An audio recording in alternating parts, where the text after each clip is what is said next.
Bonjour à tous, aujourd'hui je vais vous parler de la série télévisée Harley and Davidsons qui avait été produite aux alentours de 2015 je crois par la chaîne Discovery. D'ailleurs à l'époque j'avais été convié par Harley Davidson France à participer à une émission de radio sur RTL en compagnie de David Dumas, journaliste moto, pour bien sûr raconter un petit peu notre version de l'histoire et puis répondre aux questions des journalistes. Voilà, donc cette série télé était donc visible sur Discovery en 2015. On a pu ensuite la voir dans son intégralité sur YouTube, mais maintenant elle n'y est plus. J'ai regardé tout à l'heure, elle n'y est plus. On peut la voir en version française et en intégralité sur les applications Max ou bien sur MyCanal, donc l'application de Canal+. Voilà. Donc, je voulais faire une petite description, une petite critique sympathique de cette série, parce que la série est fort sympathique. Et tout d'abord, le titre Harley and the Davidsons leur avait été, alors je ne sais pas s'ils l'ont créé de toutes pièces ou s'ils se sont inspirés de cet article. Alors là, c'était un article justement qui date de 1942, je reviendrai dessus, et on parle de The Harleys and the Davidsons, voilà. Mais ça, je vous en reparlerai parce que cet article, j'ai mis très très longtemps à pouvoir mettre la main dessus et il est très intéressant justement pour qui veut approfondir un petit peu les débuts de l'histoire Harley.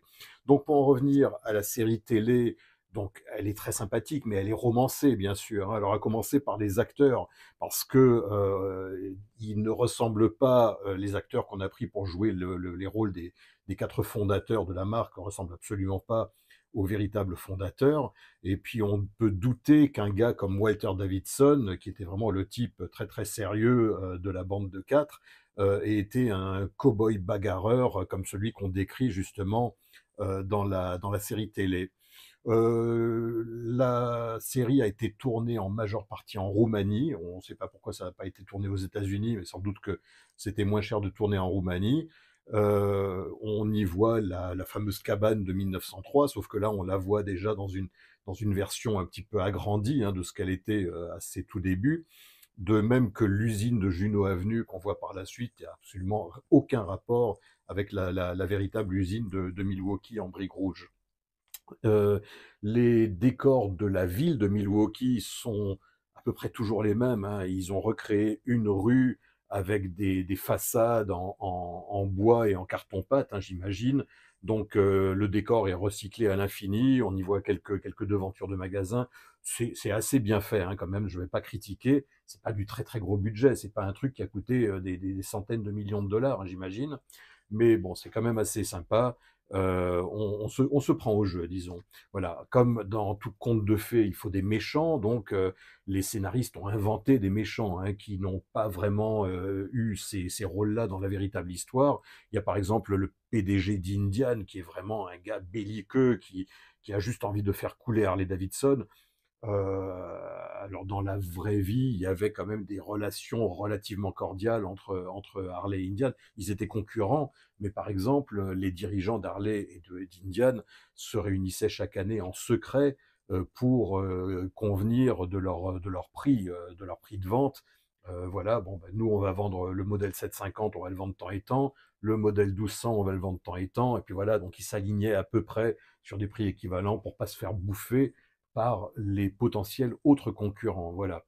On voit aussi le patron de l'AMA qui est vraiment un vil personnage, hein, mais vraiment digne d'intégrer les rangs du Ku Klux Klan.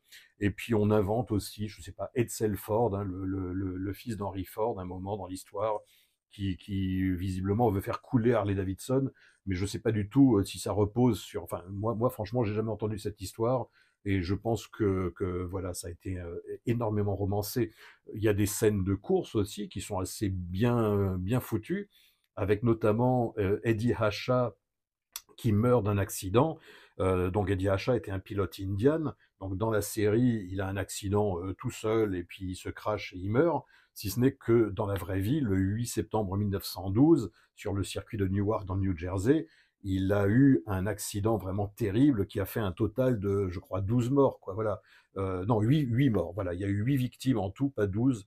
Et 8 victimes, dont 6 spectateurs. Et puis 2 pilotes qui se sont tués sur la piste. Alors il y a aussi quelques incohérences, mais enfin là il faut vraiment aller fouiner, parfois faire presque de l'arrêt sur image. En 1935 par exemple, quand ils en sont à la conception du modèle 61 OHV, donc le premier modèle culbuté, déjà d'une part ils l'appellent Knucklehead, alors que Knucklehead, jamais chez Harley Davidson à cette époque-là on parlait de Knucklehead, ce sont les utilisateurs, les clients qui ont appelé ce modèle le Knucklehead, mais bien après. Alors non seulement on parle de Knucklehead dans la série, mais en plus on dévoile à un moment des blueprints, des plans imprimés sur fond bleu, et ça n'a rien à voir parce que c'est le châssis d'un Sportster fonte, quoi. Donc on montre un Sportster fonte en 1935, alors que le modèle est sorti en 57. On parle aussi d'un petit jeune, un novice, en 1935, qui s'appelle Joe Petrali. Or, Joe Petrali, en 1935, était déjà une star, et pour preuve, il a gagné absolument tous les championnats, toutes les courses qu'il gagnait pour le championnat number one de l'AMA, le Grand National Championship. Donc il a gagné absolument toutes les courses en 1935. Qu'est-ce que je peux vous dire d'autre? C'est que bon, ben, les motos, et bien évidemment, il fallait utiliser des motos pour cette série, sinon c'était pas crédible. Et il était difficile d'utiliser des véritables motos des années 1910, 1915, 1920, étant donné certaines scènes d'action, certaines scènes même, comment dire, impliquant des accidents. Donc il y a un certain Alex Wheeler qui a construit ces réplicas. Donc il y a eu à peu près 80 motos construites en Afrique du Sud, expédiées ensuite en Roumanie. Donc c'était pour la plupart des petits moteurs, j'imagine des petits moteurs deux temps, des monocylindres qui étaient maquillés en twin. Parfois pour les gros plans, on voit même un petit carbu chinois ou japonais, enfin des répliques de Keihin de petit diamètre qui étaient comment dire, enfermés dans des petits mises en boîte, quoi, en quelque sorte, dans des petits cuvelages pour ressembler à des vieux carbus complètement archaïques. Et bon, dans l'absolu, c'était quand même assez bien fait, hein. Bon, ben, bien sûr, il n'y avait pas les tirages internes au niveau du guidon, hein. Il y a l'accélérateur avec le câble qui pend, comme sur les mobs des années 80. Et bon, mais c'était quand même assez bien foutu. Et bon, bah, par exemple, pour les scènes de roulage du premier Knucklehead 1936, effectivement, c'est du Knucklehead, mais c'est 100% aftermarket, hein, c'est pas un moteur Harley, c'est, je sais pas si c'est du SNS ou autre, mais enfin bon, c'était quand même assez bien fait. Donc ça, c'est visible donc sur MyCanal ou sur Max, hein, sur les plateformes de streaming. Franchement, si vous l'avez pas déjà vu, je vous le recommande, mais en tenant compte du fait que les scénaristes ont pris vraiment énormément de liberté. Voilà. Maintenant, pour en revenir à cet article-là où on parle de The Harleys and the Davidsons, il m'a été fourni par Herbert Wagner. Donc, c'est un historien de l'Harley avec qui je suis en contact maintenant très régulier parce qu'on est sur un assez gros coup, voilà, une découverte historique qui pourrait avoir son importance. Mais alors là, je vous promets que je ne vous dirai absolument rien de plus tant qu'on n'aura pas finalisé le truc, et ça va pas se faire avant un an ou deux, quoi.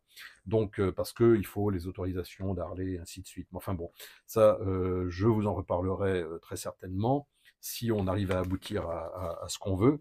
Et donc, cet article, en tout cas, a été publié dans le Milwaukee Journal en 1942, et c'est un témoignage absolument précieux, parce que c'est le témoignage d'Arthur Davidson de son vivant, donc le seul témoignage vraiment très objectif qu'on a d'un des fondateurs, où il raconte l'histoire sans filtre. Voilà, on n'essaye pas d'enjoliver l'histoire comme on l'a toujours fait ensuite dans toutes les publications officielles d'Harley Davidson étaient bien sûr enjolivées, mais comme chez n'importe quel constructeur, il n'y a pas que chez Harley, hein, on faisait ça chez Indian ou n'importe où, hein, c'était toujours un véritable conte de fées. Donc là, voilà, il raconte l'histoire, et c'est dans ce fameux article qu'il est question de Anna Held. Donc j'avais fait une vidéo, une des toutes premières vidéos d'ailleurs que j'avais publiées sur ma chaîne, était consacrée à cette comédienne franco-polonaise qui s'appelait Anna Held, et qui a en quelque sorte donné le déclic à Arthur Davidson et à William Sylvester Harley. Donc là, il explique que ça s'est passé un soir de 1901 au Bijou Theatre, et qu'elle a effectivement fait son show, et à la fin, elle a parcouru quelques mètres sur scène sur un gros vélo motorisé par un moteur français de Dion Bouton. Donc tout ça, c'est écrit noir sur blanc, c'est le témoignage d'Arthur Davidson. Maintenant, à force que différents médias en aient parlé, moi inclus, hein, enfin, je ne sais pas si ça a eu une incidence là-dessus. En tout cas, maintenant, cette petite anecdote fait partie du récit officiel d'Harley Davidson sur son site internet. Alors forcément, je me suis penché sur le cas de Hannah Held. D'ailleurs, pour l'instant, je suis en train de lire sa biographie. Hein. Bon, ça, je vous le recommande pas comme bouquin parce que c'est vraiment très très pointu sur l'histoire donc comment dire, des comédies de Broadway ou de Paris des années 1900 et de son mari Florence Ziegfeld, donc la naissance de la troupe des Ziegfeld Follies. Mais bon, on voit bien, enfin, on peut comprendre en lisant ce livre que c'était une des plus grandes stars vraiment mondiales dans les années, les 2 décennies qui ont précédé la Première Guerre mondiale. Et effectivement, elle a fait énormément de tournées, elle a vécu toujours à cheval entre Paris et New York, et elle a fait beaucoup de tournées à travers les États-Unis, dont bien sûr Milwaukee. Donc, quand j'avais été rendre visite aux archives Harley-Davidson, j'ai apporté à Bill Jackson, le patron des archives, une photo originale de Hannah Held. Et alors, je lui ai dit, tiens, tu sais qui c'est? Il me dit, bah, bien sûr que je sais qui c'est. Il me dit, oh là là, c'est incroyable. Enfin, je lui ai amené d'autres cadeaux qui, à mon sens, auraient eu potentiellement beaucoup plus de valeur à ses yeux. Mais alors, il a complètement flippé sur la photo de Hannah Held. Et il m'a dit, oh là là, mais bien sûr que je sais qui est Hannah Held, tu penses? Et c'est absolument incroyable. C'est le premier document que nous avons sur Hannah Held dans la collection des archives. Quand j'ai dit ça à Herbert Wagner, il m'a dit, mais c'est absolument incroyable. J'aurais imaginé qu'ils aient déjà un carton entier de documents consacrés à Hannah Held. Donc, entre-temps, j'ai récupéré, collecté d'autres choses. Donc, bon, ça c'est une photo, par exemple, que je vais garder. Enfin, c'est une carte postale hein, d'époque que je vais garder. Ça, c'est une carte postale du Bijou Theatre, donc qui n'existe plus. Donc c'est là que s'est produit Hannah Held en 1901. Donc il a été, voilà, il a existé entre 1889 et 1931. Je l'ai marqué au dos parce que sinon je m'en serais pas souvenu. Et alors Hannah Held, pour vous dire à quel point elle était connue, c'est qu'elle avait par exemple son portrait dans des petites cartes de cigarettes. Donc on achetait une certaine marque de cigarettes, il y avait des photos des portraits de Hannah Held dedans, de différentes tailles, voilà. Alors voilà, ce sont des petits tirages argentiques. On voit d'ailleurs les reflets de l'argent quand on les manipule. Et alors, elle était tellement connue qu'elle avait également sa marque de cigares. Donc, j'ai trouvé une boîte de cigares Anna Held de 1901. Donc, ici, à la date 1901. Voilà, donc ici, c'est en creux. Hein. Il y a son portrait sur le côté et à l'intérieur. Et alors, figurez-vous que voilà, il y a son portrait ici, sa signature. Et alors, j'ai réussi à trouver des bagues de cigares Anna Held d'époque, donc vraiment des années 1900. Et j'ai acheté des cigares contemporains qui ont la même taille, qui rentrent là-dedans. Et puis, j'ai mis des bagues dessus. Donc voilà, ça, c'est juste pour faire beau. Et j'ai proposé à Bill Jackson, d'ailleurs, de lui prêter tout ça. Donc, j'ai d'autres photos hein, que j'ai déjà préparées dans une enveloppe pour lui envoyer. Mais ça, la boîte de cigares, si un jour il veut consacrer une expo aux influences européennes des débuts de l'histoire Harley-Davidson, ben, je lui enverrai tout ça. Voilà, je crois que j'ai plus rien d'autre à vous annoncer là pour aujourd'hui. Donc regardez vraiment, si vous en avez l'occasion, cette série Harley and the Davidsons. On y voit aussi quelques vrais Harley. À un moment, on repère une semi-culbutée. Je crois avoir vu même un petit board tracker 8 soupapes. Enfin bon, je pense que c'est une réplique. Et puis de toute façon, ce ne sont pas les motos qu'on voit en action. Mais bon, c'est quand même assez bien foutu. Et oubliez complètement que les acteurs principaux ne ressemblent pas du tout aux véritables fondateurs. Laissez-vous vous prendre dans l'histoire, et puis vous allez voir que vous allez passer un très très bon moment. Voilà, bon bah écoutez, c'était tout pour aujourd'hui, et je vous dis à très bientôt. Salut les amis, ciao!